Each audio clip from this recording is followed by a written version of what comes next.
Good afternoon, everyone, and thank you for joining ARC's Fireside Chat. Today, we will be talking about alleviating the concerns about the COVID-19 vaccine with our incarcerated community members and their family members. This is informative, and I think you'll get a lot out of it. Thank you all for joining and greatly appreciate you. Please understand that this is interactive.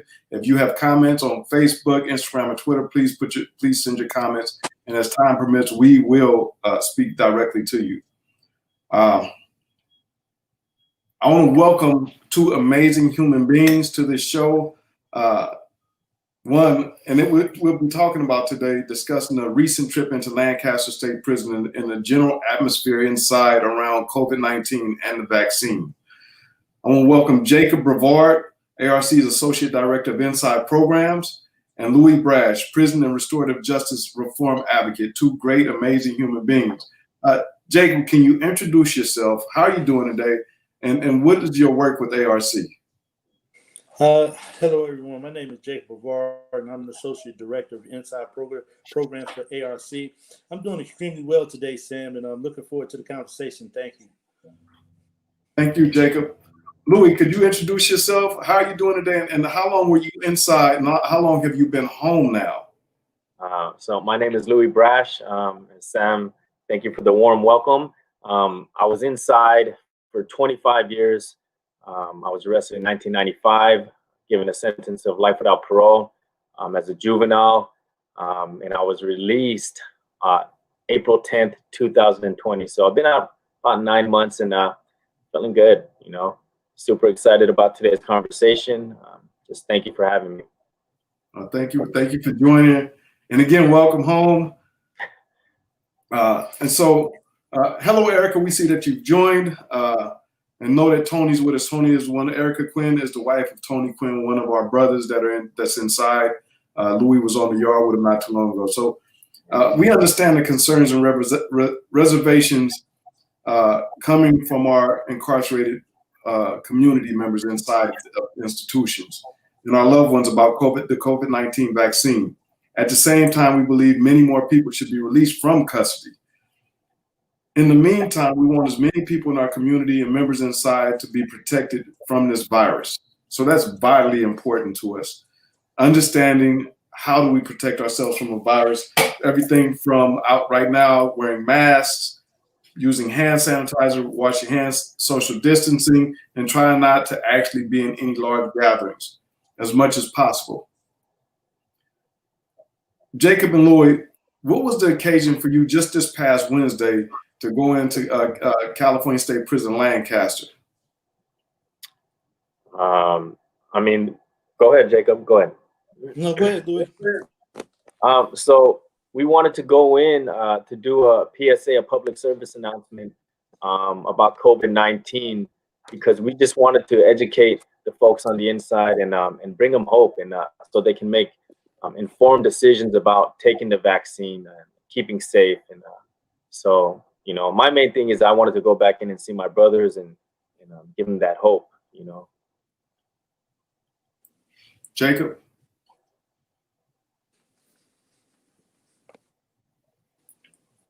Okay, Jacob seems to be having some technical problems here. So I'll frame this for our viewers.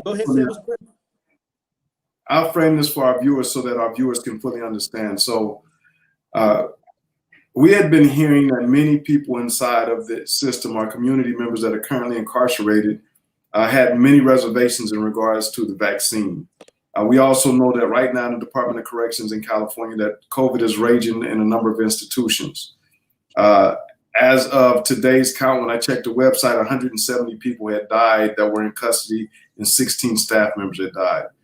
And so we got together as an organization with people that we know and said, what if we were to put together a PSA to be sent throughout the institution to, one, talk about what was the vaccine and give people information to fully understand how the vaccine could protect them, and two, to get and bring the voice of people from inside out. So it wasn't a visit just to be able to go in and hang out. It was literally to be able to frame this important issue that we're facing right now today when it comes to the vaccine and COVID-19.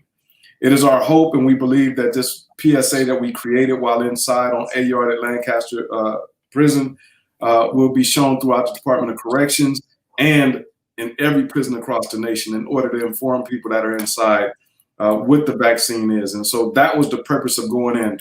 Normal Kupian, who could not be here today, also went in. And I got a message from Dolores Canales, one of an ARC member and an amazing activist in the community, where many women are concerned about the vaccine and if they should take it. So part of this PSA is to give information to people that are currently incarcerated and to their family members. Jacob, are your technical difficulties over with? I can hear you right now. Okay. So first let me go to Louie.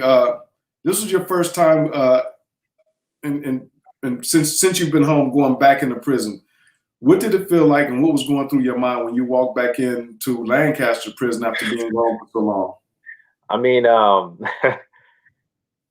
you know, I was super excited about it, first and foremost, just preparing to go. Woke up super early. But when we got there was this apprehension. I remember we drove up to the gate, and instead of pulling straight up to the checkpoint, we pulled to the side. And we were like, okay, are we allowed to go to this checkpoint? Are we going to get in trouble? So, you know, there was a lot of apprehension, but at the same time, it was like, all right, like it felt so good to walk back into the prison where I spent the last 7 years of my incarceration as a free person.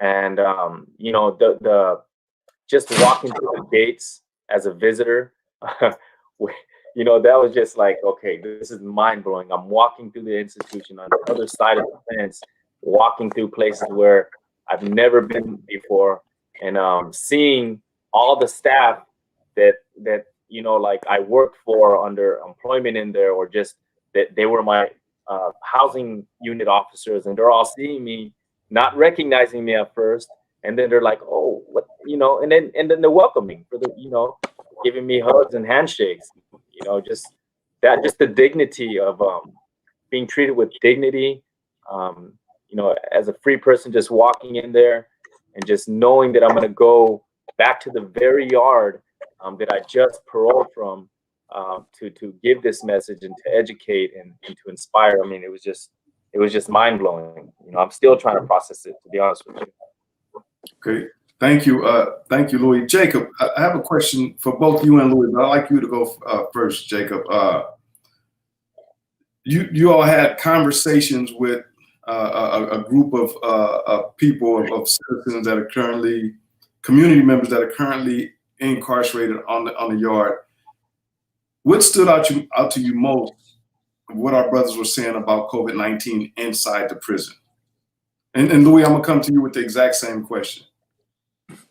For me, what stood out most was the stigma and the fear. A lot of guys talked about how, you know, when it started going around the yard, how when someone got it, everyone was trying to stay away from them, and you know, the stigma associated with it, and you know, just the fear of not knowing what's going to happen and thinking, you know, I got this terrible disease and I'm going to die, and then watching people that you've known and grew up with and played pinochle with every day get carted off the yard, and knowing that they passed away from this. For me, that really resonated with me amongst the population.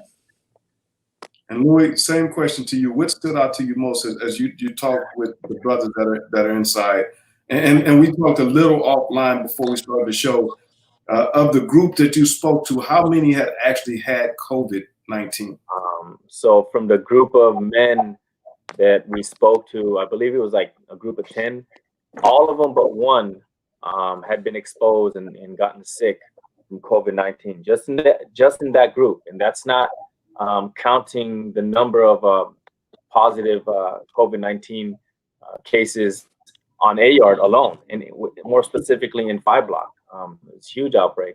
But I think what stood out to me the most was hearing my brothers. I mean, it hits closer to home for me because I spent years with these men. And I just left them, and I know them very intimately. We cried together. We sat in self-help classes. We grew together. So to hear them talking about describing our brothers being sick and like not moving in their bed, not knowing if that they were going to die, and how they would go and check up on them every day, just hitting on the door or banging on the tray slot to make sure that they're moving. This is what they were describing, and I could see it in my mind. I can visualize it because I was just there. And then we talked about Eddie Brewer and Fred Coate, who was on that yard, who just passed away, and we talked about how we used to play pinochle in the day room every day with Eddie Brewer. And one day, he went out of his cell, and a few days later, they packed his stuff, and he was dead. He passed away from COVID-19, and it's just heartbreaking because they can't do anything about it in there. And that was one of the things that just really, really resonated with me, the helplessness, because they described a fishbowl. It's like they're in a fishbowl in there, and once the virus spreads in there, like there's not many options. And so that, for me, that really it still sits with me right now today. Thank you, Louie. That's heartbreaking, brother. Thank you. Man, that's deep and it's heartbreaking. Jacob, in terms of when you started talking about the vaccine, what was the conversation like, and how did the brothers inside feel about this? And please understand, again, I want to just, so the audience understands, the purpose of this was to create a PSA where people that are currently in custody, and as Louie said, 9 of the 10 that were speaking on camera had COVID-19. The purpose was to create an informative PSA about the vaccine and being safe that will be aired throughout the Department of Corrections and hopefully in every prison in the United States, in order for our community members that are currently in custody to understand the importance of being informed and whatever their decision is to take the vaccine or not. But Jacob, what I wanted to ask you was, what were people saying about the vaccine? What were their concerns in its safety and efficacy? And Louie, I'm gonna come right back to you with the same question too. Most of the guys were really they were really fearful of taking the vaccine for numerous reasons. One was distrust for the system. We talked about the Tuskegee Institute, the experiment.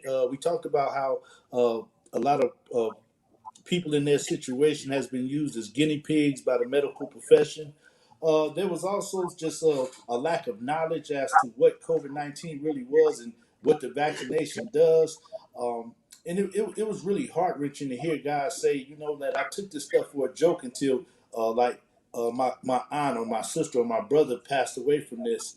And now they're starting to realize that this is real and it's serious. And the whole conversation was framed about being a leader and being responsible and taking a vaccine not only for yourself but to keep the community safe. Thank you, Jacob. Same question to you, Louie. And talking about the vaccine, what did you hear coming from the brothers inside? For the most part, most of the group of men that were there, they were willing to take it, but we did, part of the conversation was acknowledging, like Jacob said, the historical factors of the abuse and just the distrust from like known experiments that took place, like the Tuskegee experiment back in the 30s. So just being taken advantage of, and especially for Black and brown folks, and there's a lot of mistrust with authority. And I even during the conversation, I was the first to acknowledge, look, I was one of the guys in prison who had I was a guy that never took a vaccine in prison because I didn't trust it. So there was a lot of skepticism, and we talked about that. But we also talked about, safety and educating ourselves and looking at this, what's reality, and really just going through the layers of sifting through, what we can't trust, how we can get information. But, for the most part, the men, they wanted to take the vaccine when it becomes available. Thank you so much for that. So the other thing also to the audience, we put out ARC, in collaboration with a large number of other community-based organizations, put out a frequently asked question document that's being sent into the Department of Corrections, and also it has been posted on social media across our platforms. That's informative. I think at least anywhere from 12 to 15 community-based organizations that do this work and advocacy signed onto this letter so that our family members and the people inside could be informed about what the vaccine was or is and how it's been tested. And so one of the things that is of concern that I just learned about this morning, that they may be given, and I have not investigated this. I only have preliminary information that was shared with me that the women in CIW are being given a vaccine that we haven't heard of, or something to that effect. Pfizer and Moderna are the two vaccines that I know that have 2 doses that have been approved by the FDA, and a third one that is coming out by Johnson & Johnson with 1 shot. The Johnson & Johnson vaccine is 84% effective. The Pfizer and Moderna vaccines are 95 and 94% effective. And on your screen, you can see the document that we put together to send inside to everyone, and is also available for family members to read. Louie, you came home during this pandemic. Lancaster State Prison was one of the first prisons to have an outbreak in March. Back in March, it was so long ago. You came home in April. What was the situation like during the end of your time that you were incarcerated? Like literally days before, you had been found suitable for parole, and now you had to count down 150 days, and you had a pandemic knocking on your door. What was it like on the yard before you left? For me, there was a lot of fear and uncertainty.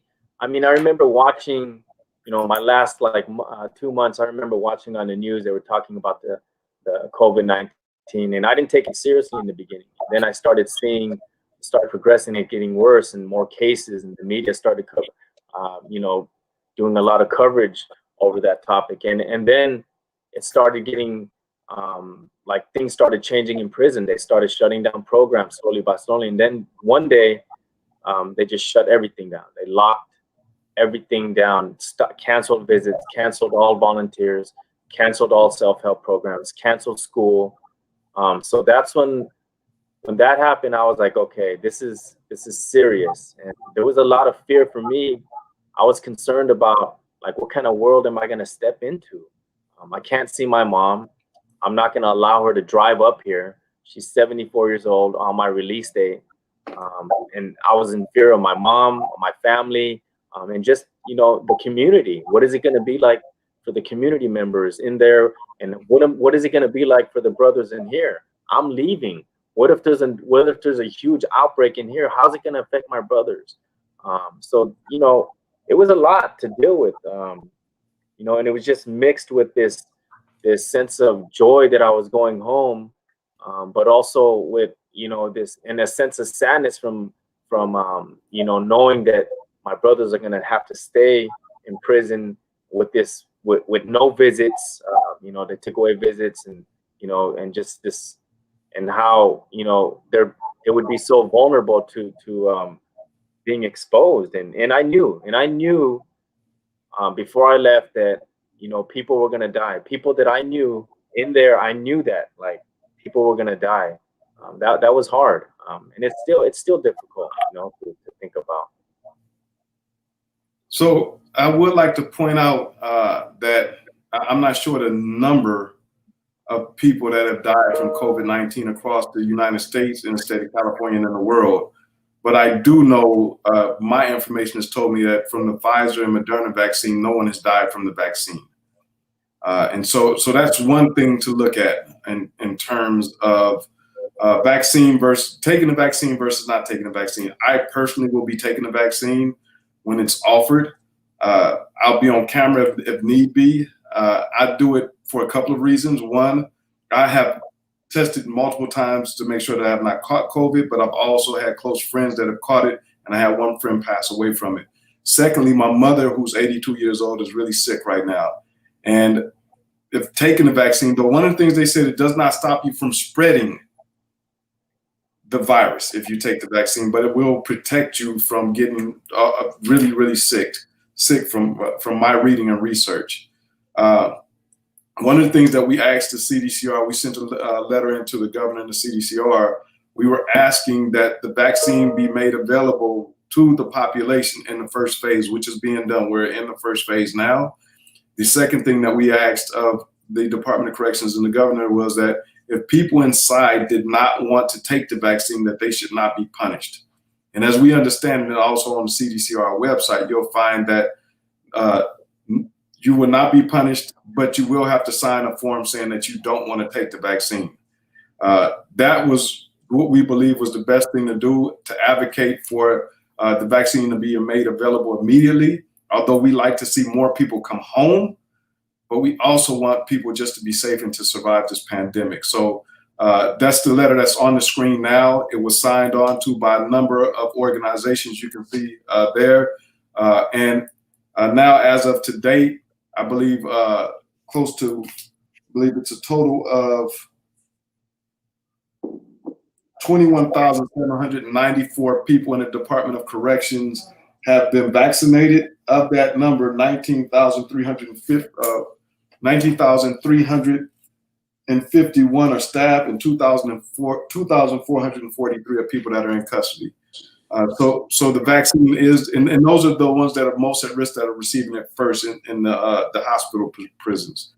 And again, this is informative to let you know what we've been doing, not just as an organization, but as a coalition advocating for it to be made available. And so if you have questions, please make sure that you put them in. You can send them. You can put them in comments, and we will answer them. Louie and Jacob, both of you have read and talked to doctors and everything. Louie, I'd like to ask you, what is your opinion of the vaccine? So as I mentioned, earlier, like I'm the skeptic one. That's how I am. But right now, when the vaccine becomes available, I'm going to be taking the vaccine, because for me, it's about just, I try to be as informed as possible and make educated decisions. And for me, I feel like this is the right thing to do. I want to take the vaccine. I want to be safe. I don't want to put my own health in danger. And to be perfectly honest, we talked about this too. It sounded like when we were younger, back in the criminal lifestyle, the gang lifestyle, I put myself in danger every single day. I used drugs. I was on the streets, and so I'm willing to put those poisonous things in my body. But now when something that can potentially save my life becomes available, and the people, prominent people in public that who I trust are taking it, and just me doing my different research and education on it, like I want to take it, so just putting things into perspective like that helps me to make that decision. And first and foremost, I want to protect my health. And if I can, if taking the vaccine is a tool to help me do that and to help others, then I support that. But I want everybody to make informed decisions. I want them to do their own research. I want them to get material. And I think part of the conversation was, Sam, that we were going to provide, ARC was going to provide some of that information and get it to the prison, throughout the prison system. So thank you. I want to share something else. My mother was a nurse practitioner since I was a kid. She always has been in the medical profession. She's been retired. But one of the things she taught me was how to research medications and things like that. There are different ways to do it. There are books that you can read there. So one of the things that I did as soon as they came out with this vaccine was I started reading what were the number. So you have phases, phase 1, 2, 3, and potentially 4 when they're testing out a new vaccine. And what a phase is basically people volunteer to take the vaccine, and then the virus is actually introduced to them to see if it protects them. And so you have a group in each one of these phases that does that. Both Pfizer and Moderna did this. Those studies are published. You can actually read up on them. And so that's what I did. I don't have the exact numbers, but thousands of people went through the experimental phase of this vaccine. And so one of the things that I definitely want to dispel is the myth, and I do emphasize that it's a myth, that the guinea pigs will be people that are currently incarcerated. People have already volunteered to see if this will work. The guinea pigs are the people that it was tested on, were the people in phase 1, phase 2, and phase 3. And so my research also told me was people under the age of 16 were not in any of these tests. So those are just things that from reading and studying, I'm aware of. And these are things that I shared with Jacob, and I want to go to Jacob now because Jacob was apprehensive of the vaccine initially. And I said, just do the reading, do the research so you'll be informed. So Jacob, I'd like to know, what is your thought process in terms of the vaccine for you personally? Well, I was extremely skeptic about the vaccine, but after doing more research, I'm more comfortable with it. I really believe that we all have a social responsibility to not think about us, but think about the people around us. Think about the people that we could infect, and the people whose life we could have a terrible effect on. And so after doing research and realizing that, this is America. In America, we've been vaccinated from the very beginning. We've been vaccinated for the smallpox. We've been vaccinated for chicken pox and polio and all other kind of diseases. And it wasn't a problem. I really believe that that if we all take a social responsibility and taking a vaccine to protect ourselves, then we can get back to more of a normal life. I don't know if we'll ever go back to normal, but I part of my problem was I have criminal thinking. I still have a bit of PICS, or post-incarceration syndrome, and so I always think that the government is out to get me. And I that's something I'm working on, and realizing that this is not about me. This is about the world, and I need to broaden my view of things and not have this narrow, selfish vision of, oh, they're making this vaccine to kill me off. Like there's not 100 million other people in the world. So that helped me out a lot. And just knowing that it's safe after reading about the trials and stuff, I know that it's safe, and that made me comfortable in making the decision that I wanted to take it. Thank you, Jacob. Next week, just so people that are listening right now, next week we will have a number of infectious disease doctors on the show. And here's a bit of trivia for you. If you did not know, I believe it's the Pfizer vaccine was actually, the research was done by an African-American woman. I don't know the name of the doctor, but these are facts. And so why would your own people want to attempt to poison you, as some people are putting out there? I personally don't believe that. I know people who have passed from catching COVID-19. I've had staff members' families die from COVID-19. So this is real stuff. Everyone needs to make their own decision. I love what Debbie Gold put in the comments. Everyone has to make their own decision whether they get the vaccine or not. But if somebody gets COVID and lives, they still don't know what the long-term effects of getting COVID will be. I think I'd rather get the vaccine myself, but that's just my decision. I agree. No one knows what the long-term decisions are. The other thing I would really, really, really encourage people to do is to read about what they call the Spanish influenza.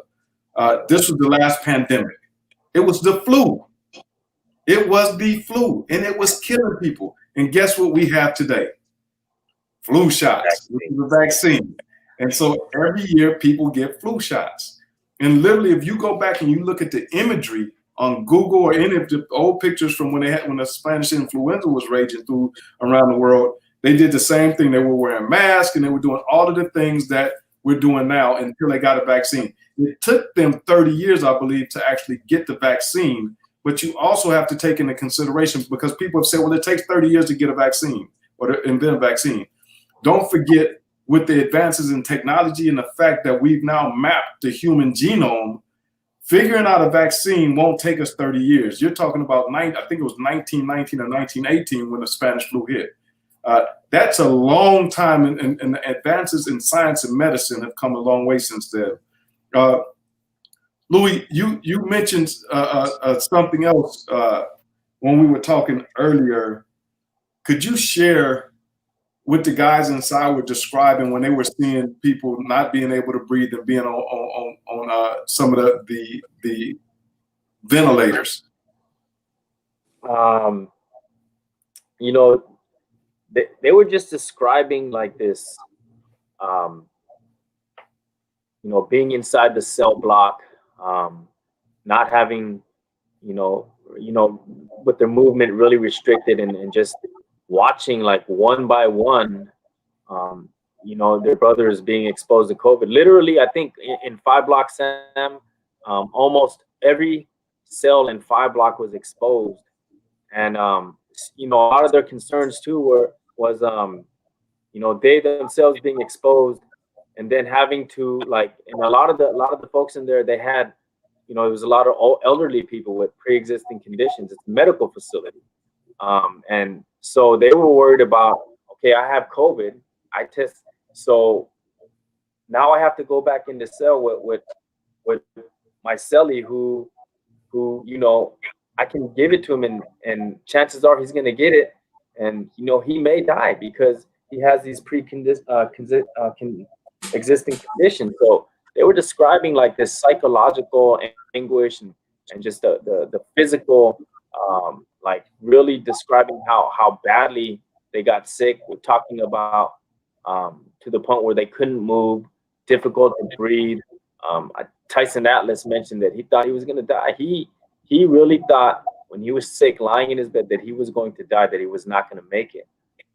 So, you know, they were just describing things like that, and how I'm telling you, Sam, like everybody in that building had it. It was only like 10 cells in that building who managed to not be exposed by COVID. And so yeah, it was just it's hard. It's very difficult. Hey, Sam, I think, you know, I was talking to one of the guys, and he was one of the first guys to get it at Lancaster. And he was talking about the mental effects of how, you know, it was hard for him to sleep at night, knowing that he was contaminating or passing this virus off to other people that may not be able, may not be in physical condition to handle it. And so these are lives that are on him, in his mind. Yeah. You know, he's feeling like, you know what? These people's lives are in my hand. I am killing these people.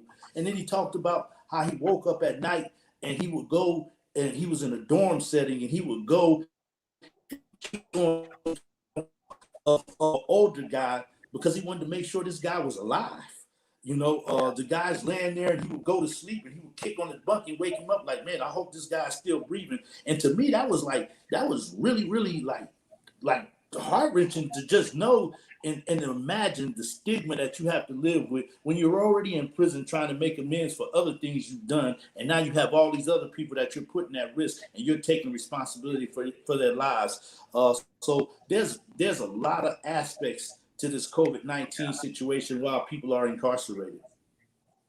Yeah, it definitely multi-layered. There's a lot of different levels of just you know, going through, and it's traumatic too. You know, it's extremely traumatic. And just imagine being in you know, not having control, and being in a cell block, knowing that COVID is running rampant in there. Just try to put yourself in that position, and to see what they were doing, you know, going through on a daily basis, you know, trying to support each other, trying to make sure that they stay safe, watching their brothers die in many cases, you know. So yeah, it's tough. I think one of the guys, I think Tony Atlas described it as every time he took a breath, it felt like his lungs balled up in 2 fists, and he would go, and he said that he didn't really think he was going to make it because he has pre-existing conditions, but thankfully he did. Yeah, that's Tyson Atlas, Jacob. Yeah, you're right. That's how he described it. And just so our listeners know, we will continue to advocate collectively with other organizations to bring more people home, decrease the number of people that are currently in custody, in order for them to be able to do more social distancing. So just know that we haven't stopped. You've seen a few letters that have been popped up on the screen. Starting way back in March when the pandemic first started, we've been consistently advocating for the release of more, but also making sure that people that are currently inside are informed and their families are informed. So we're not going to stop doing that. And it's not just ARC. There are a number of other organizations that we're working with collaboratively to make this happen. And if you notice, when we put these memos out, they're signed by many. So know that we're not going to stop advocating for the safety of our loved ones that are currently inside. Louie, I have another question for you. You either know personally, really intimately and closely as friends, several of the men that passed away on their yard, and you know of the others that passed away. For you, knowing that, like literally, you came home in April. What are your thoughts deeply for those that we've lost to this pandemic, brother? I mean, like I said, it hits home. I just knowing like Eddie Brewer, we saw him every single day in the day room, playing cards. Everybody knew Eddie Brewer, and I remember someone called me collect from the prison, and he told me Eddie Brewer is dead. He died from COVID. And, that just made me sad, and because I can't even imagine what he was going through. I can't even imagine how scared he was, and how he died alone, how he suffered in his cell, and then when they took him out, and then how he died alone, and he couldn't do anything about it. That's heavy. You think about that. That's scary. And what could they have done? What could they have done to prevent that? They locked him down. They took away visits. They took away these things. But ultimately, that didn't matter. There was an outbreak in there, and he died, and many people died. And another thing that we talked about at that time was Brian Salas. Brian Salas recently got released, I think in the last week and a half. He got released. He was able to spend 3 days, I think, with his grandfather taking care of him. And on like the second day, his grandfather tested positive for COVID, and then like within days he was dead. And so that really hits home with me too. Is like we're losing brothers and sisters in there, but we're directly connected to family and community out here, and it's from both sides. And we also talked about how fast it happened in some cases. They tested positive, people tested positive, and then within days they were dead. So that's another scary thing.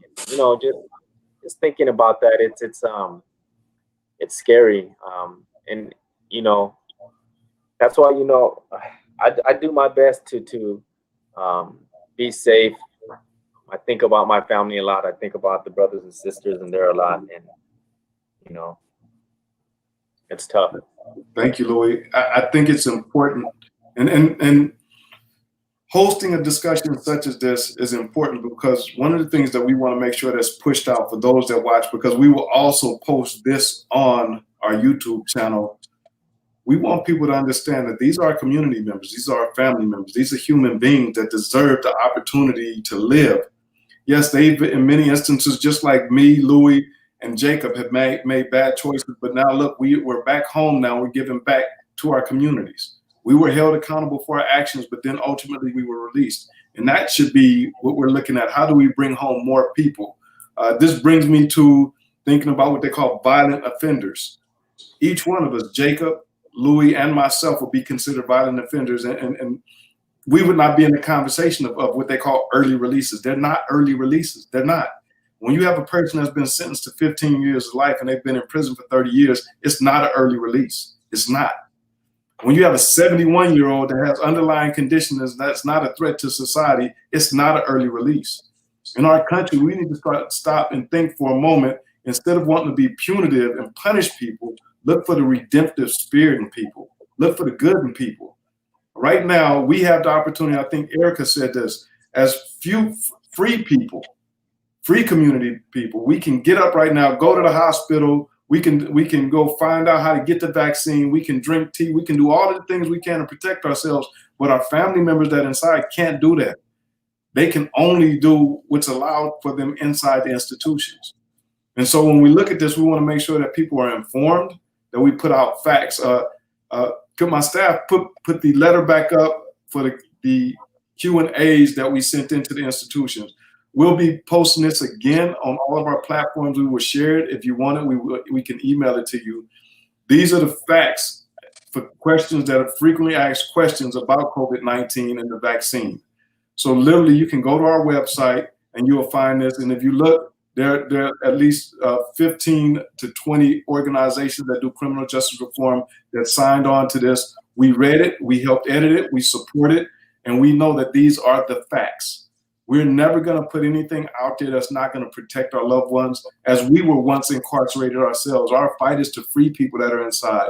Our fight is to make sure that people that are inside are treated with dignity and respect. As Louie described going back in, the respect that he received, the dignity that he received. So all of those things we want to make sure are also available to the people that are inside. When you go to the website, there's a downloadable PDF with a bunch of other links that you can go to that will give you a whole lot of information. So we could dispel the myths and we can share this information with our loved ones that are on the inside. It's important that we make sure that information flows. So please take a moment to take this information down and share it with your loved ones, whether they're inside or outside. But we want you to be informed. Information is power. Remember that information is power. Louie, I know we have a hard stop, and I want to give you an opportunity. Any last thoughts you want to share with our audience before you go? Thank you, brother, for being here. We love you, and know that you're part of the ARC family, and we're gonna keep on fighting until the wheels fall off. Yeah, thank you, Sam, for just creating this opportunity and this platform and including me in this conversation. I think it's important. It needs to be addressed. I want to touch on what you just mentioned. So like we gotta ask ourselves what kind of justice does it serve for a 72, 73, 75, 80-year-old man who has transformed his life, who poses no threat to public safety? Let's weigh this out here. We're keeping him in prison for what reason at this point? Is it for punishment? We know that he has underlying conditions. We know that he has a higher chance of being exposed and dying from COVID. So we have to ask ourselves these questions, like what justice is that serving? What kind of justice system and legal system are we living in today? What do we want for ourselves? How do we view our citizens? Do we view them as criminals? Do we dehumanize them, or do we start looking at our residents in prison, our community members, as human beings? That's the kind of world I want to live in. So I think we just need to just look at that and throw that out into the conversation, and that's pretty much it. Hey, thank you, brother. Thank you so much.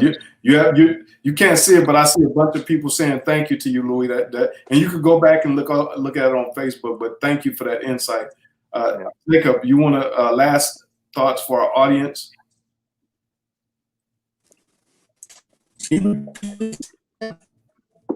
Okay, Jacob is frozen again with technical difficulties.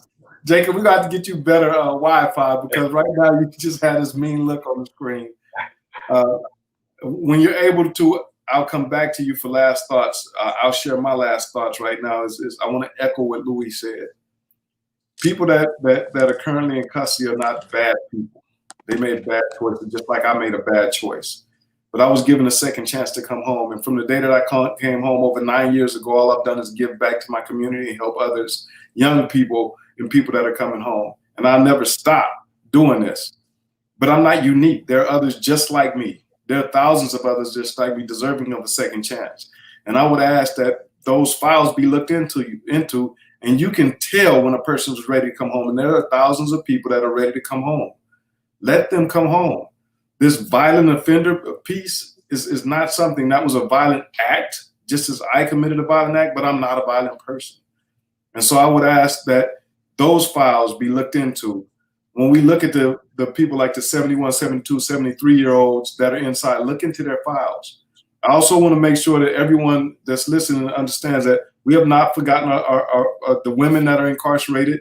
Norma was also present to make sure that there's a voice to speak for our women, and we will also continue to advocate for our women. We will be looking into to find out what are the vaccines that are being given to the women population to make sure that either the Pfizer or the Moderna vaccines are being sent in. We're not going to stop, and we advocate for everybody that's inside. Our goal and our mission as an organization is to end mass incarceration in California and ultimately the country. I see Jacob is back. Last thoughts, Jacob? Well, to kind of echo what you guys are saying is like, I really think that we need to be compassionate when we're dealing with people who've made bad decisions in the past. It was really heart wrenching listening to some of the guys talk about some of their concerns and to be on the yard of so-called dangerous people and to see fear in their eyes because their family is being affected by a pandemic that they don't know anything about and they can't do anything to do anything about. They also talked about watching ambulance come up to the institution and not take people out because they didn't have any bed space. And these are regular people. And that's the point that I wanted to make is that these are regular human beings who've made a mistake. And in many instances are ready to come back out here and be productive in society like you, myself, and Louie has, and so many others. So just take the time to be compassionate and when you're voting on these laws and these bills, make sure they make sense. Don't just be angry and say, you know what, I want to send a 15-year-old to prison for 100 years. Make sure they make sense. That's the bottom line for me, Sam. Thank you. Thank you, Jacob. Thank you, Louie. Thank you for joining us. Again, next week we have medical experts on the show to talk about the vaccines, to talk about the rollout of the vaccine, to be able to talk about what the trials are, to give you more information so that you'll be able to share it with your loved ones and for you to be informed. We'll continue down this line until we make sure that everyone is both informed and until our families are home and safe.